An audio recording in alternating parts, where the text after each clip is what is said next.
best-selling author accused of murdering his popular wife. I would never have done anything to hurt her. I think Michael Peterson is a master at making people see what he wants them to see. Was it an accident or foul play? How do we go from soulmate and lover to cold-blooded murderer? Could the local hero really be a killer? Sitting here today, I have no idea who Michael Peterson is. None whatsoever. A man who had it all. But would he kill to keep it? Find out tonight on Power, Privilege, and Justice.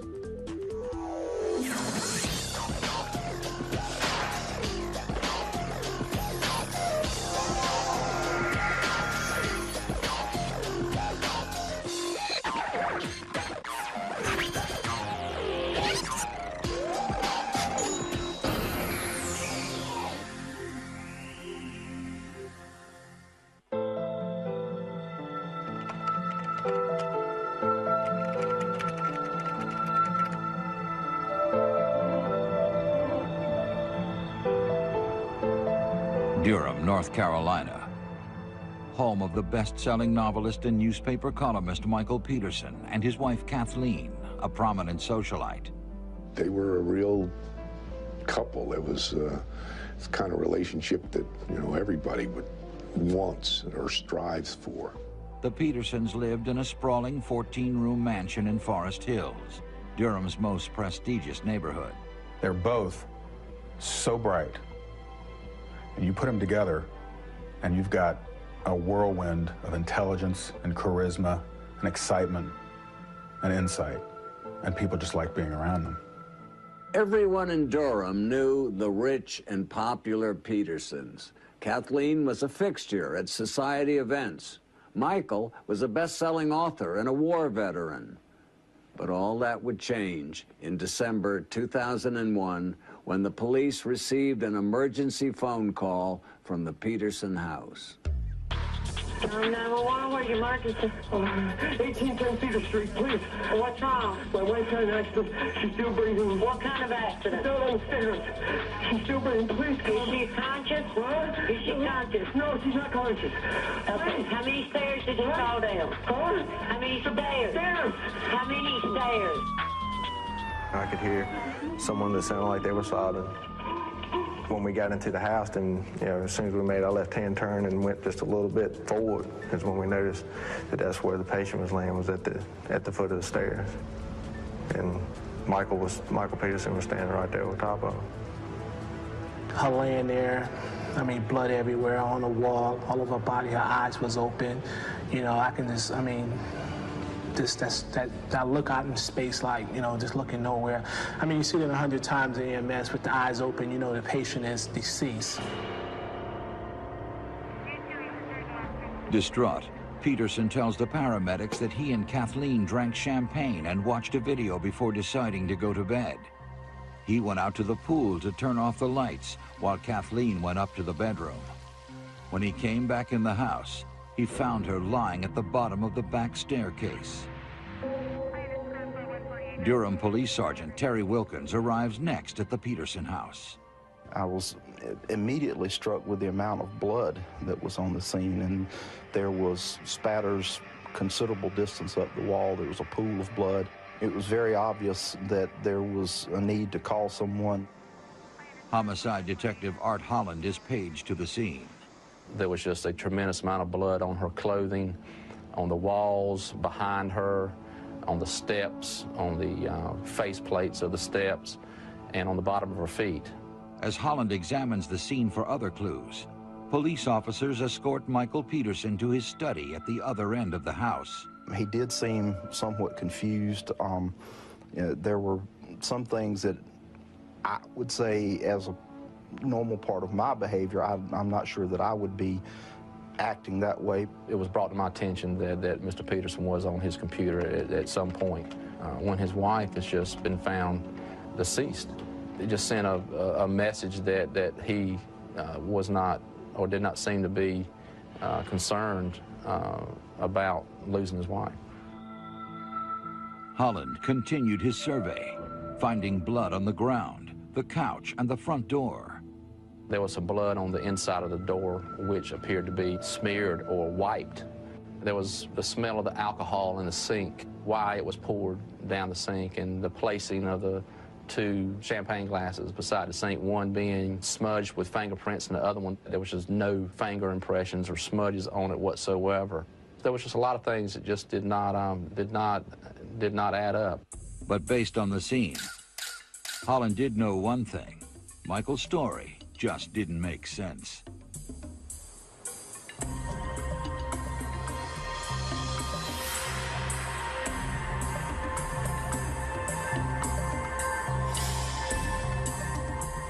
It's the kind of headline that just takes your breath away. Because it's Forest Hills, because it's Michael Peterson's wife, because it's Kathleen Peterson, who has the utmost respect, because it looks suspicious, because it's bloody. He was absolutely distraught. I mean, they really were a very, very close couple. He lost his best friend, his companion, and everything else. He was totally distraught. In the days following Kathleen's death, Michael laid low. But without answers, Kathleen's family was quickly becoming suspicious. When I finally see Michael, he asked me to do the funeral, but he won't talk to me about what happened to Kathleen. He won't talk to my sister Lori about what happened to Kathleen, but he's talking to his brother Bill, and he's talking to a lawyer. He's functioning just fine. Investigators learned that Michael's son, in an apparent effort to explain the fall, is telling people that Kathleen was drunk the night of her death. The neighbors and friends knew that she enjoyed having a good time, and she gave parties. She liked giving socials. That was played up that she had had a lot to drink that night. Holland discovers that at 11 p.m. on the night of her death, Kathleen retrieved an email and called a co-worker from Michael's study. The co-worker confirms that Kathleen sounded neither impaired nor upset when they spoke. Then, the results from Kathleen's blood test come back. More inconsistencies confirmed. Well, it was normal. She wasn't drunk. She wasn't drunk at all. Well, then why is Todd spending all this time telling my sister Lori over how drunk Kathleen was? When the medical examiner releases preliminary findings, Holland learns his instincts were correct. Findings were that she did not fall down the steps, that the lacerations were not consistent with a fall. That is when we changed gears and started focusing on what happened in the Peterson house that night. The surprises were just beginning. Once investigators started looking closely at Michael Peterson, they would discover secrets in his past that would shock everyone in Durham who thought they knew him.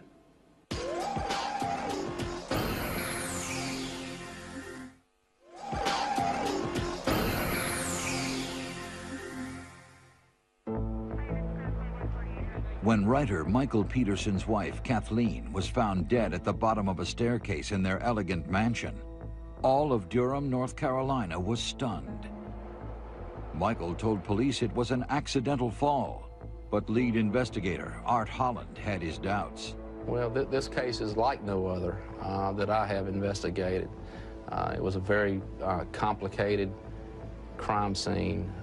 You know, when you're dispatched to a shooting or to a stabbing, you know that it was a shooting or a stabbing. In this particular case, it wasn't like that. There were cops and police cars camped out on the lawn for days. Neighbors couldn't believe that the Peterson house had become a crime scene, or that their famous neighbor might be mixed up in murder. Everybody was like, they couldn't believe it. They didn't know that this was Mike. I don't think you'll find a single soul that will ever say that they didn't have it. What appeared to be, to me and everybody else I know, to be about as warm and loving a relationship, they were really soulmates. They were just compatible in every sense of the word. When their paths crossed in 1992, Michael Peterson and Kathleen Hunt Atwater found they had a lot in common. Michael was a military brat born in Tennessee. He came to Durham in the early 60s to attend Duke University.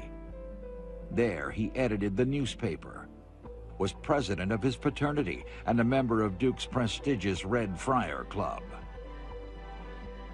He enlisted in the Marines in 1968, was sent to Vietnam, and returned home in 1971, medically discharged with Silver and Bronze Stars for courage and leadership. After the war, Michael and his first wife moved back and forth between Durham and Germany with their two sons, Todd and Clayton. Using his wartime experiences as writing material, Michael published his first novel, The Immortal Dragon, in 1983. 2 years later, a close friend in Germany died unexpectedly, leaving Michael sole custody of her two daughters, Margaret and Martha. By 1991, Michael was separated from his wife, a single father with two sons, two adopted daughters, and a successful career as a novelist. Equally ambitious, Kathleen had also led a successful life. My father wanted his daughters to be very educated, to be very successful in school, to be very career-oriented. So Kathleen took that quite seriously, graduated #1 out of our high school, and went on to not only go to Duke University, but she also got her master's from there, and she was the first female student in engineering. After graduation, Kathleen married and started a family. Living back in Durham, she started on her fast track to success, climbing the executive ladder at Nortel Networks. She took great pride in her work. She loved working for Nortel. She really enjoyed the people she met there. Kathleen's marriage also ended in divorce, and by the early 90s, she and Michael found themselves living as neighbors and single parents in the beautiful Forest Hills neighborhood near Duke's campus. My mom met Michael through the neighborhood. He pretty much just swept her off her feet. You know, she was ready to be swept, and he was there. He was an interesting person. He was very loquacious, and he seemed to be full of stories of life experiences from Vietnam War to travels in Europe and Asia. When Michael and Kathleen moved in together, they created a family, 5 children total. My mom actually sat me down and said, "How would you like Martha Mart to come live with you?" And I'm thinking, this is great. A turning point for Mr. Peterson was the money he received from the time of war. That gave him independence. That gave him the ability to live the life of the writer and the novelist that he really had not been able to live before. With his book profits, Michael bought Kathleen the John Buchanan House, a colonial revival built in 1940. The 11,000-square-foot mansion was the pride of Forest Hills. It seemed like something out of a movie, and it was. It had been used as the main location for the Robert Duvall Faye Dunaway film, A Handmaid's Tale. There were 14 rooms, each bigger than the next, a giant redwood paneled study, an award-winning rose garden, and fountains in the swimming pool. The foyer of the house was so large, and it had a staircase that swept around 3 walls of the foyer. It was unbelievably grand and beautiful. In 1997, Michael and Kathleen were married in the foyer of their elegant home. Kathleen was really a happy, beautiful bride, and she had magnolia leaves all down the railing, and she had the wedding of her dreams. And I think up on top of that hill in Forest Hills, Mike Peterson was where he thought he belonged. Michael and Kathleen quickly became known within Durham's inner circle for their lavish cocktail parties and grand dinners. My sister thought nothing of having 30 to 60 people for dinner. Her friends saw her as a superwoman, a mother of 5, member of the Durham Arts Council, and senior executive at Nortel. This woman could make that house look perfect, could rise to the highest levels of a very competitive company, be a wonderful mother, and be out and about in the arts, and cook, and hold parties. How many people do we know that can do all of that? Michael was just as ambitious. He began writing a column for the Herald Sun newspaper, crusading against local corruption and police bungling. anybody in a position of power was not a friend of Michael Peterson. He had alienated a lot of people because he's very opinionated, and he was attacking the establishment here. Encouraged by his increasing popularity and his reputation as a man of the people, Michael ran for mayor in 1999. What I think we need to do is go back to our center. But his ambition landed him in the center of a scandal.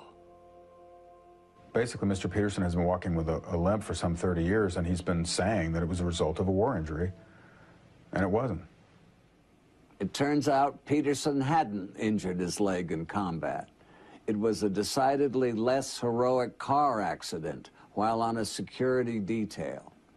And when you're in the political spotlight, lies can be costly. And this one cost Michael the race and his reputation. Some of my mother's closest friends at the time were in support of Michael also. And unfortunately, you know, when that story came out, they really felt like he'd lied to their faces and he'd betrayed them. And that was the first time that I've really seen my mom exert like her kind of just submission to Michael. She just kind of said, he's my husband, I'm standing by him. It was a terrible fall from grace, about as tough a fall from grace as you can have. I mean, this was a guy, I think, that was born with tremendous talent.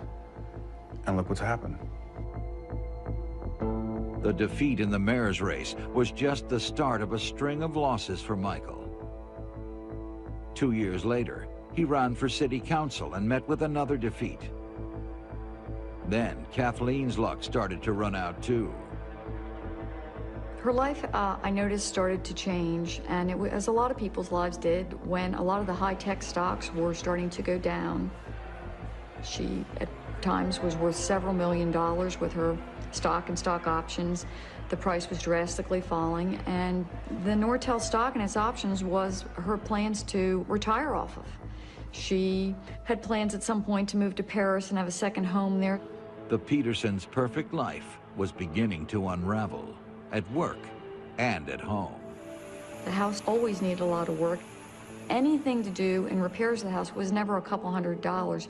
It was thousands or tens of thousands of dollars to fix. She talked all the time about work. And I remember there were times when she would call me crying hysterically. And I think that it really was taking a toll on her. It was clear that they were in a significant cash flow conflict. They had $143,000 worth of credit card debt, which to most folks is an awful lot. Clearly, the Petersons were in financial distress. The house, the stock options, the bills. But don't think Michael wasn't aware of what remained. $1.8 million worth of insurance on Kathleen's life.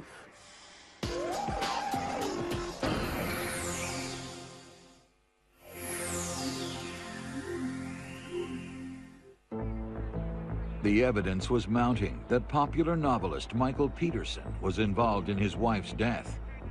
But many friends continued to believe he was innocent. The people that knew him thought they couldn't believe it, and they supported him, and they thought it was a political, you know, they're going to get him kind of thing. And the people that didn't know him assumed he was guilty. My mother and Mike had an absolutely loving relationship, and there's no way that either of them would ever wish any sort of harm on the other one.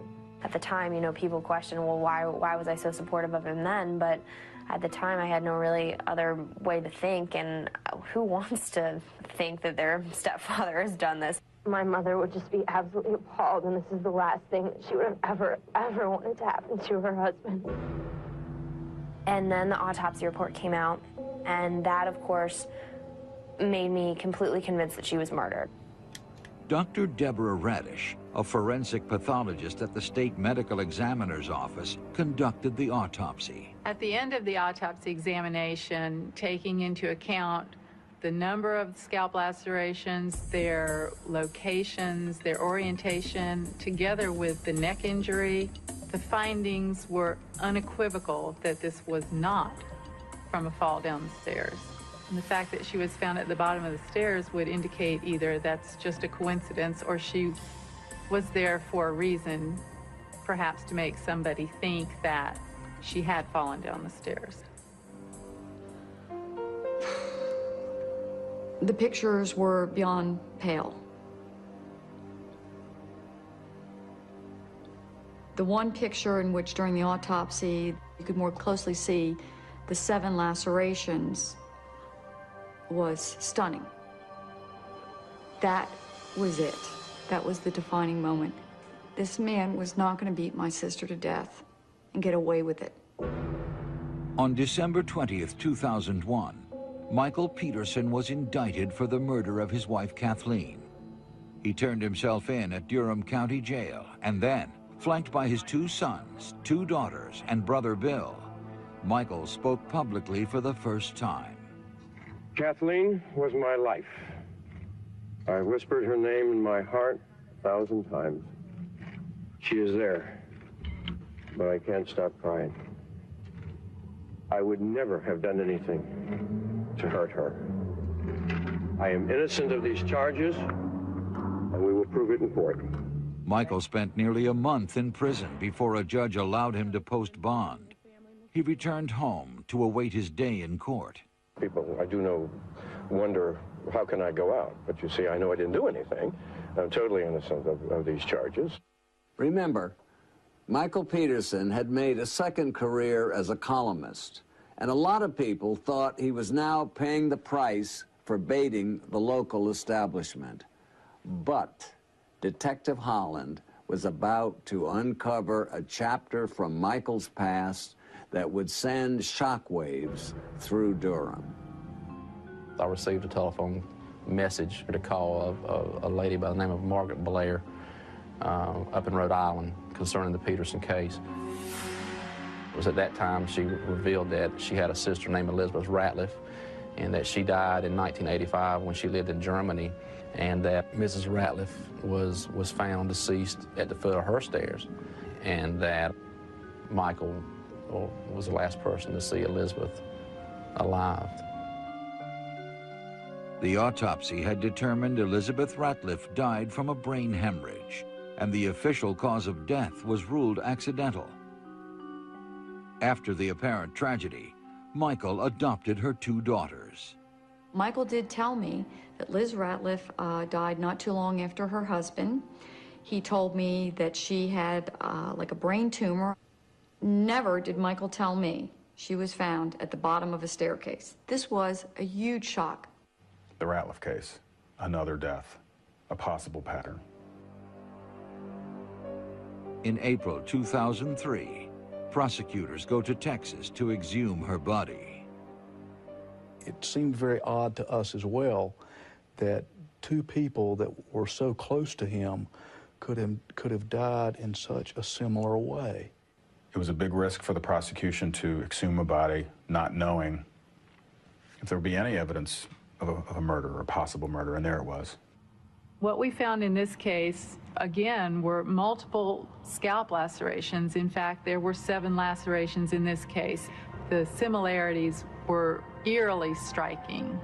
The autopsy showed that each of the women had actually been murdered. Another woman in Michael's life found dead of the same causes, in the same circumstances? Now that's a pretty big coincidence. And even for Michael's friends, it was getting hard to believe in his innocence. But the police were about to learn something about Michael's lifestyle that would be even more damning.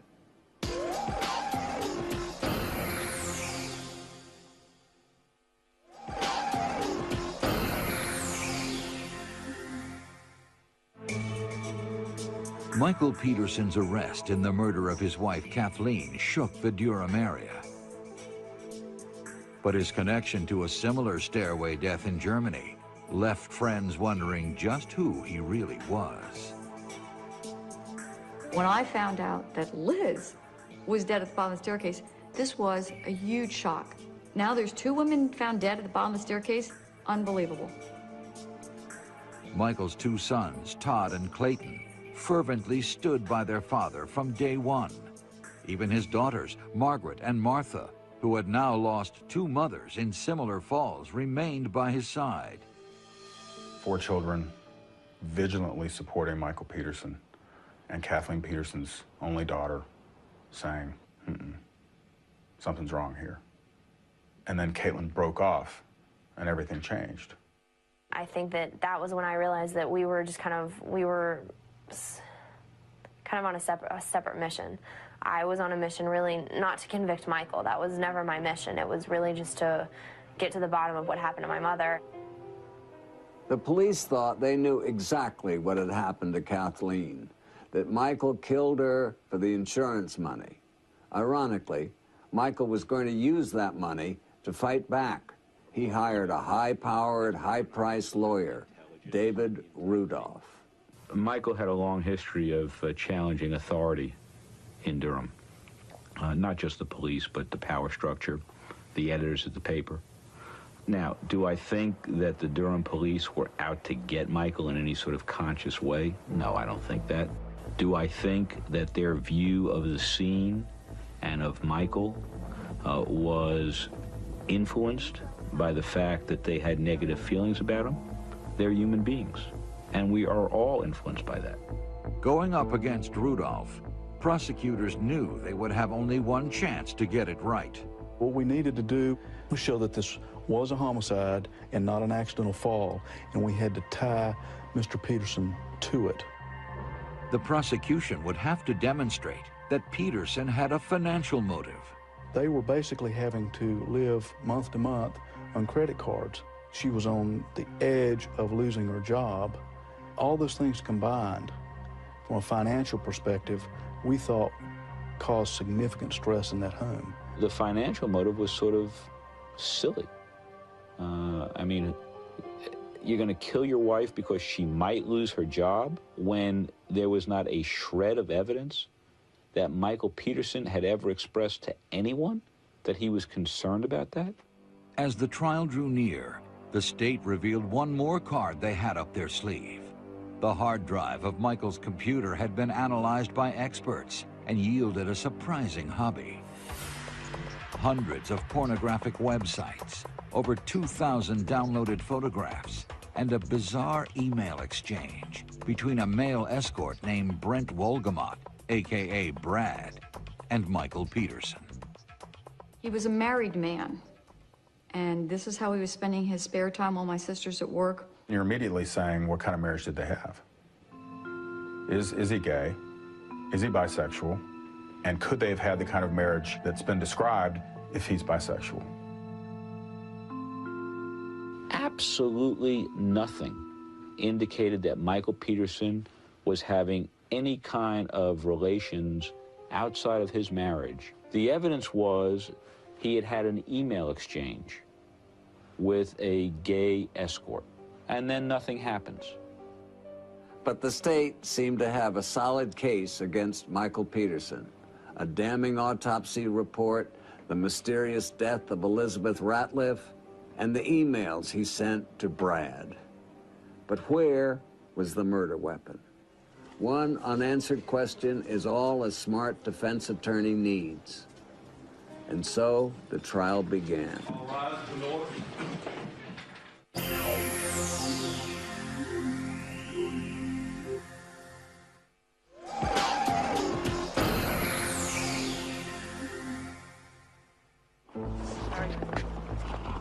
Michael Peterson's first-degree murder trial begins on July 1st, 2003, in front of a national audience. Michael was obviously nervous. I mean, anyone in his situation would be. And for Kathleen's family, getting justice is bittersweet. I would sit within a few feet of this man, and the hardest part was looking at his hands and realizing what his hands did to my sister. And there wasn't a damn thing I could do. All the drama and revelations of the past year would come down to one decision. Was it a terrible accident, or was it murder? In what is only the beginning of a long showdown, prosecutor Jim Hardin and defense attorney David Rudolph present competing versions of the Petersons' marriage. As this case begins to unfold, you will see the grandeur of the Petersons' 10,000 square foot mansion.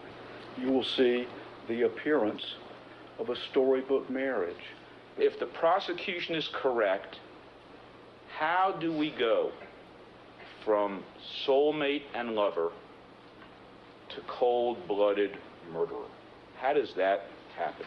Well, the answer is very simple. You don't.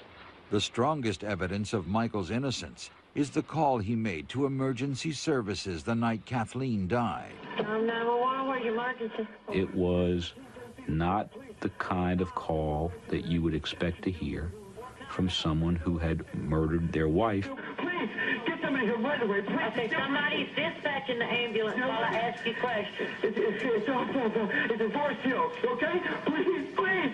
Okay, sir, somebody else is dispatching the ambulance. Okay, is she awake now? Hello? Hello?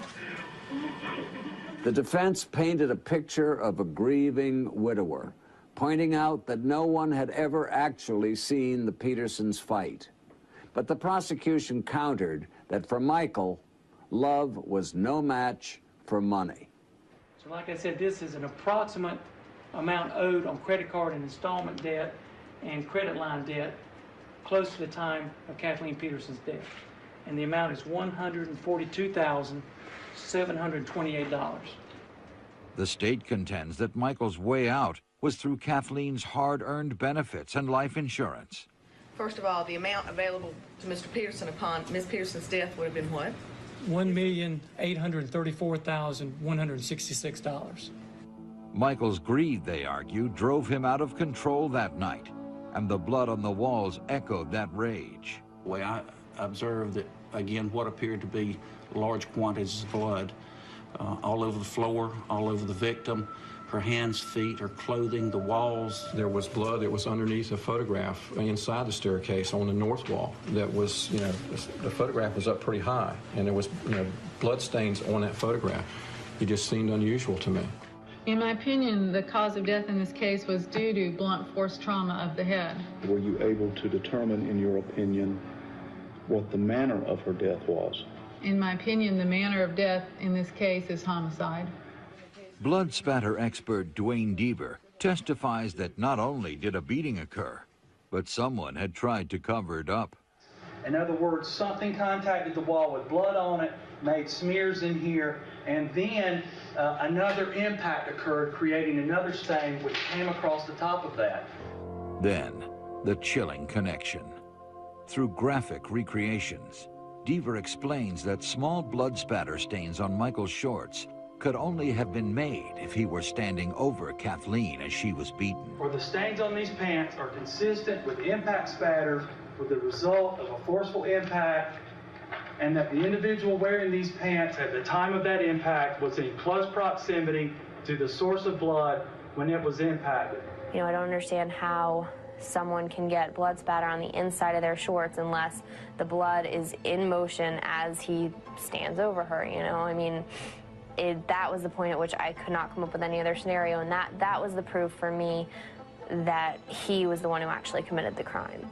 Next, computer experts tell the jury about the explicit websites and pornographic photos found on Michael's computer. But nothing could prepare Courtroom 1 for the state's next witness. The man Michael Peterson had allegedly solicited for sex now sat before them.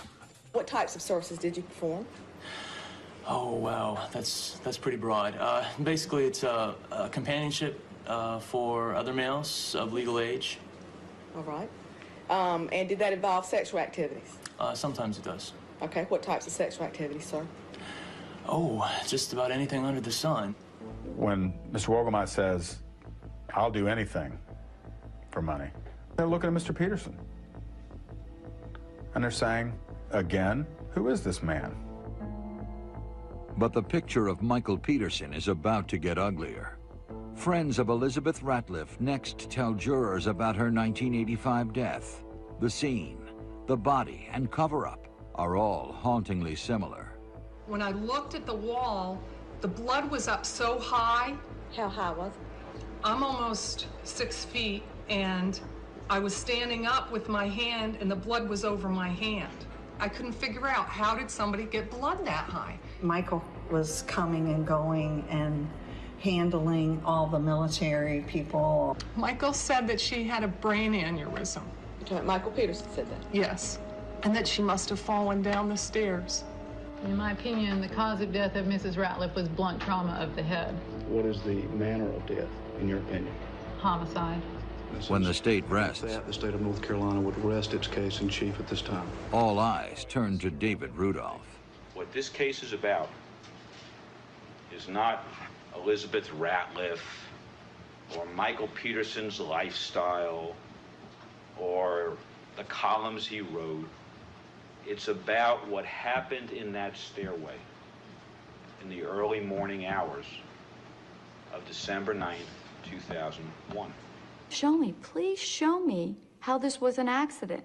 I may never like Michael Peterson again, and he may never like me, but I sure as hell didn't want a murder in my family.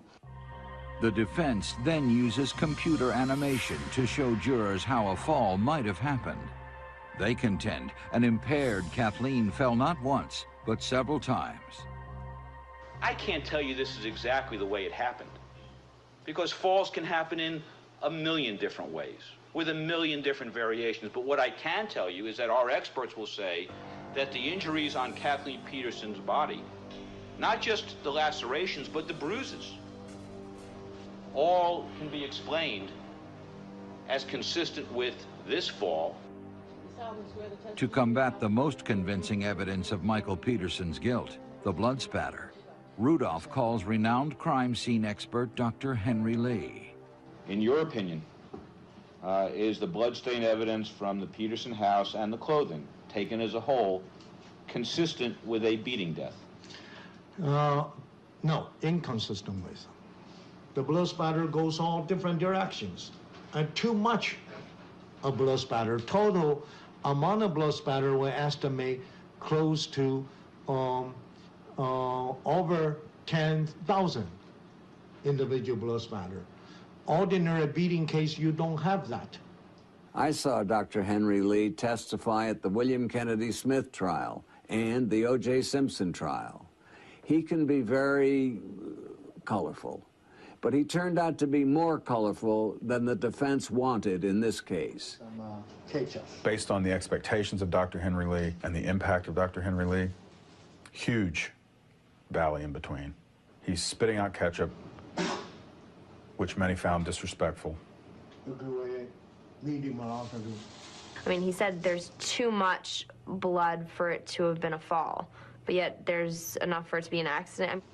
After I saw the defense experts, I really knew more in my heart of the strength of his guilt. The one thing prosecutors are missing is a murder weapon. Based on Kathleen's injuries, the state knew the object had to be stiff enough to cause lacerations, but not heavy enough to cause a skull fracture. Kathleen's sister had given her a fireplace blowpoke as a present. That blowpoke was missing from the house. It needed to be something that could be wielded in that stairwell. It also needed to be something that had a configuration that was consistent with two marks that we found at that scene. In the last remaining days of trial, Rudolph surprises the courtroom and unveils the missing blowpoke. Found by defense investigators in Peterson's garage, the item was covered not in blood, but with spider webs and dust. They spent the entire trial proving that it was a blowpoke. We established beyond any reasonable doubt that it wasn't a murder weapon. We brought it into court. I don't think anybody believed that it was just found a few days before the close of their evidence. There were police officers all over that house. They literally measured every inch of it. So had it been there, we would have found it. The jury had seen it all: sex, money, and an alleged murder weapon. But would it be enough to convict Michael Peterson? We, the 12 members of the jury, unanimously find the defendant to be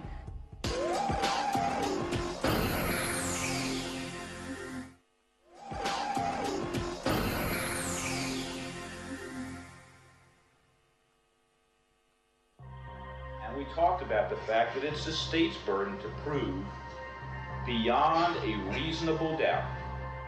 The trial of Michael Peterson for the murder of his wife was coming to a close. After 13 weeks of testimony, it was now up to the jury. They had to decide whether to believe the most important story he ever told or send him to prison for life. In closing arguments, both sides urged the jury to use common sense and make the right decision. You don't decide to kill your wife in a first-degree murder for no reason. And the simplest explanation for the kinds of injuries that Kathleen Peterson had and the kinds of injuries that she didn't have is that she fell.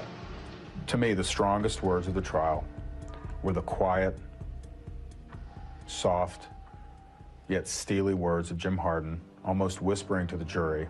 Ladies and gentlemen, these walls are talking. Kathleen Peterson is talking to us through the blood on these walls. She is screaming at us for truth and for justice. 4 years of marriage, a beautiful mansion, a blended and brilliant family, a bond that seemed unbreakable had boiled down to 15 hours of deliberation. Kathleen's fate had already been decided. Now, it was Michael's turn. Has the jury reached a unanimous verdict on the issue that was submitted to you? Yes. Ladies and gentlemen of the jury, you have returned the following verdict. State of North Carolina versus Michael Iver Peterson. We, the 12 members of the jury, unanimously find the defendant to be guilty of first-degree murder. This the 10th day of October 2003.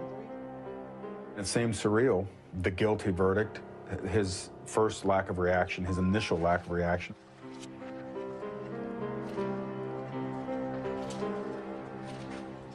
I'm not sure he was so shocked. I actually saw someone who said to himself, the game's up. Is there anything you want to say before the court imposes judgment? I'd like to say,